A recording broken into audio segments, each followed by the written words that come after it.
आधार card धारी बड़ घोषणा इ आधार आप आसुचे एक नुआ आप गोटे क्लिक रे हेबो आधार सह जड़ित हो 4 गोटी काम। आज समय प्राय समस्त पाखे आधार कार्ड अच्छी और आपण आधार अपडेट करने आधार सेंटर को जावाक पड़ुछि। हेले आपण एबे घरे रही करें आधार संबंधी 4 गोटी काम कौन रही अपडेट जानिबा ता पूर्व वीडियो को लाइक करंतु सब्सक्राइब करना थिले एवं सब्सक्राइब करी पाखर थिबा घंटी चिन्ह को दबाई दियंतु। UIDI अर्थात unique identification authority of India खूब शीघ्र आपण एक नूतन मोबाइल ऐप इ आधार लॉन्च करने को जाउछि। एही ऐप वर्तमान विकास पर्यायर अच्छी किंतु ऐप लॉन्च हेबा परे आपण आधार कार्ड सह जड़ित 4 गोटी कार्य घरे बसी मोबाइल माध्यम समाप्त हेबो।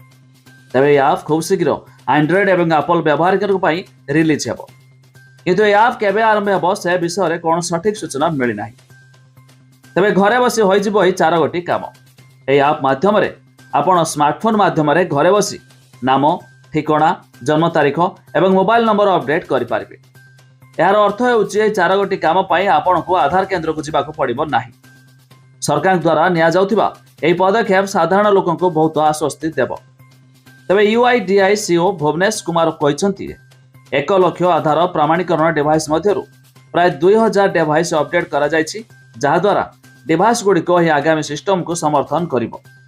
तबे जदि आपणकर आधार कार्ड अच्छी और एक जानी आधार कार्ड रे छोटिया अपडेट पाई आधार सेंटर को जावाक पड़ुछि किंतु एणिकी आपण निज फोन रे गोटे एप्लिकेशन डाउनलोड करि पारिबे 4 गोटी काम। तबे अधिक जानिया पाई वेबसाइट रो लिंक डिस्क्रिप्शन अच्छी आपण माने जाई मध्य चेक करि पारिबे।